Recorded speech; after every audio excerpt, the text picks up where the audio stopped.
So I was totally and utterly unprepared for what was about to happen to me 6 weeks ago.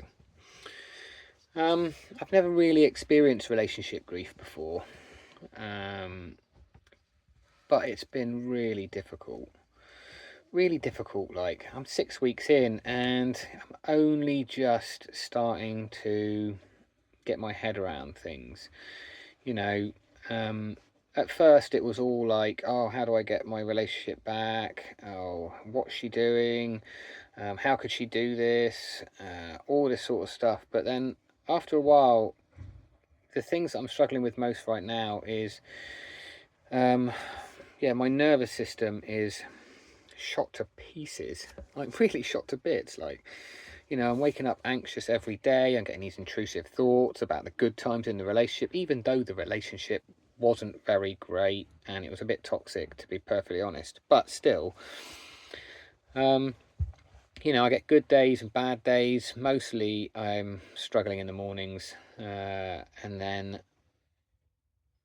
as soon as I have some food later on in the day, my stomach starts to feel better, my shoulders aren't so tense, and I can start looking forwards instead of looking backwards. um, this healing isn't linear, and like, some days I'll experience all the stages of grief all at once. Some days I'll just experience my depression, or some days I'll just experience anger, or some days I'm still trying to bargain with everything. And yeah, it's been really tough. What's been the hardest part of this process up till now? I don't think losing the relationship was the hardest part. I think that losing the future that my head had constructed, whether it was a fantasy or not, but I had this beautiful future lined up. I was going to watch the kids grow up. I was going to step parent. We were going to go traveling. Like last weekend, we were meant to go to a brother's wedding. I was meant to be DJing at the party. I was going to take my sound system, and you know we were then going to have a week off and then go to Portugal for a week with her family. And I was really, really looking forward to that. Like, really looking forward to that. I paid for it and everything. I paid for my flights, paid for the accommodation, paid for the car hire that was going to take us to this villa in southern Portugal. And yeah, everything looked great. And and now none of it's happening. So, like, I was spent most of last weekend, well, most of last week, on the days of the wedding and the party, just crying because, like, I just wanted to live that. And um, it didn't happen. Portugal's not going to happen. I was meant to go on Saturday this week, but my seat's going to be empty on that plane, and she's going to be there having the time of her life. Because she is. I've tried to remain in no contact, but like, I'm hearing snippets from people about what she's putting up on social media, and I don't really want to hear any of it. It's just really painful because she's looking like she's having a brilliant time. I'm out of her life, I'm out of her house, even though, like, I did absolutely tons for her. Yeah, she just looks like she's having a great time, and there's me crying every day, struggling to get by, worrying about money, crying because, like, poor old Elvis, his life has been uprooted, crying because I just didn't ever expect it to happen. And I think probably, what I'm suffering with most is, like, so I was in a 16-year relationship, and I kind of like went straight from that one into this relationship in Bristol. And my ex-girlfriend moved out of the house that I owned, and then I had a year of traveling to and from Bristol, getting used to it, getting used to the life, living up there for 4 days a week, coming back down south, and then working for 4 days in the week. And it took me a long time to get used to it. I drove like 6,000 miles. It was absolutely crazy. And then when it ended in the way that it did, so quickly and so harshly, I found myself in a life. Oh, I'm living in a van on my mate's driveway, and it's just so difficult just to get used to it all. And I'm putting loads of pressure on myself to get used to it. I'm trying to do things to look forward. And one of those things is I've just bought 1,000 gardening flyers for my gardening business. So I'm going to try and drum up some more work. I've actually got a day's work next week, which is great, but like I'm kind of looking forward to it, but kind of not. And yeah, you know, and what I've learned is that, you know, your friends are amazing. You know, they all want to help you, but no one can say anything at all that will take the pain away. No one can. And it leaves you so lethargic, because for the first like 4 or 5 weeks, you're just sitting there going over things around and around, chatting with your AI, round and round, chatting with your friends, round and round and round, trying to get your head around things. And it's just, and you're basically just living in the past. You know, you're not moving forwards, you're just stuck.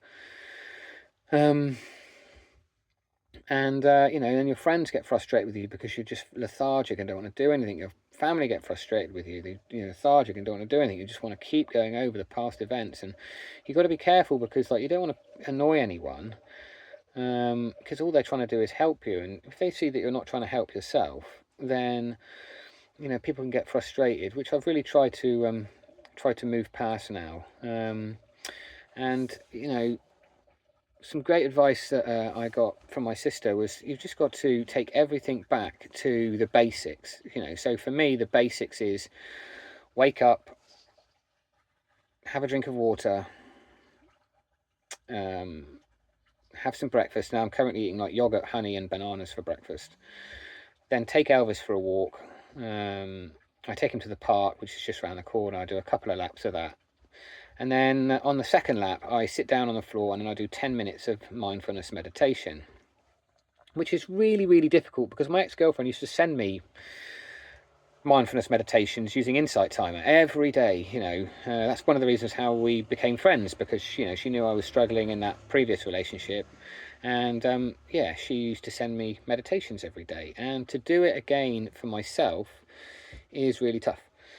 So, but you know, when your nervous system and your chest and your shoulders are really tight and your stomach's in knots, I definitely recommend trying to do 10 minutes breathing and mindfulness every morning. And I'm trying to do it every morning. I've done it for the last 2 mornings, to be honest. My mind was full of chaos, you know, 2-3 weeks ago, and I couldn't do it, but I couldn't concentrate. And, you know, just try and eat food. You know, no matter what it is, you know, if you can eat healthy food, eat healthy food. You know, I was quite a healthy eater, you know. I was eating no UPFs or anything like that, and you know, so that's gone out the window a little bit, but I'm trying to get back there. I've also stopped drinking caffeine in the mornings, because every time I have a cup of tea, I just get this, like, I just become more stressed. I become more stressed, and it doesn't help me at all. So yeah, you know, and today was one of the first days, you know, when my inner self started telling me the truth of the matter, which was, even though I want to message my ex-girlfriend, I want that life back more than anything else, you know, my inner voice told me calmly that that wasn't a healthy situation. It was really toxic at points, and I was constantly living in anxiety, constantly walking on eggshells. You know, it was her house, it was her city, I was fitting into her life. And, you know, and every time I tried to ask for some security, like talking about the future, it would end up in a massive argument. Yeah, it was really difficult. So at least now I'm on my own, which is really tough, because I haven't been on my own for like 20 years. At least the choices I make now are my choices, and the opportunities that will present themselves are my opportunities that will present themselves. Sorry, I'm coughing. I've just had a cigarette. Ooh, I don't like the fact that I'm smoking again. I am trying to cut back. But yeah, anyway, opportunities. So in a sense, I've got this strange kind of freedom now, where I don't have to walk on eggshells, I don't have to fit into anyone else's life, I just have to fit into my life as it is right now. And the things I just need to concentrate on are Elvis, my health, my work, my friendships, and trying to figure out how I'm going to live in this van, you know, because like I said in the previous video, all of my life was all built around living in a house, and now I'm trying to live in a van. I haven't really done anything to the van yet at all. It's just basically somewhere where I'm living, well, staying. I kind of spend the evenings with my friends in their house and then come here and sleep on a night if I'm not actually out in my van, which I can't be out in my van at the moment because I've got something mechanically wrong with it. There's a warning light on the dash and I'm waiting for my mechanic to get hold of me, but he's being useless, so that's another stress. But yeah, you know, I don't want to stay lonely forever. I'm 48 years old, and you know, when I was up in Bristol, I gave so much effort into that relationship. I kind of like lost touch with a lot of friends, and you know, everyone now who's my age is in a couple. I don't really want to start going out on the town again to meet new people, so I'm struggling to figure out where I'm going to meet people. You know, I'm on this app now called Meetup, and you know, they do things like rounders matches or like picnics in the park or like rock climbing, indoor rock climbing and all that sort of thing. And you know, there's a small voice in the back of my head which is going, yeah, that sounds good, maybe you should go and do that. And then there's the other voice going, oh, you know, but you had all this and you had all that, and then the cycle goes round and round and round again, and I start thinking in the past again. But you know, after 6-7 weeks, you know, there are small voices in my head that are going, you know, you can build a life and you can do this just like anybody can. You know, yes, it's really difficult. Yes, it's going to take me a long time to get over this. Not just that, but I don't actually have any family. I'd love to have some parents to go and stay with and get looked after and get made a cup of tea, but they both passed away. And you know, so I don't have that option. All I've got is, you know, I'm having to rely on really, really, really good friends, and I have got some really, really good friends, and they have been amazing. So if you are in my situation, lean on your friends. They're going to be the most important thing. And trust yourself and trust the process of grief, because it won't feel like this forever. That's what I'm told anyway. I hope in a few months' time I'm going to, you know, at least have some gardening work, and I'm going to have a better idea of what I want to happen in my future. You know, I've even got a holiday booked in February to Lanzarote with some friends, so that'll be nice. Only thing is that was our first destination with my ex when we went on holiday together. So, God, I just can't escape the memories. Like, and it's the memories that are really, really taking their toll. It's just like it won't let me see the bad stuff. It only lets me see the good stuff that I miss. And yeah, that's the strangeness of grief. The strangeness of grief is it won't let you see the bad stuff. It just lets you see the good stuff that you've lost. And you know, hopefully now the dust is settling, I can start seeing things as they were and looking forwards into the future with positivity.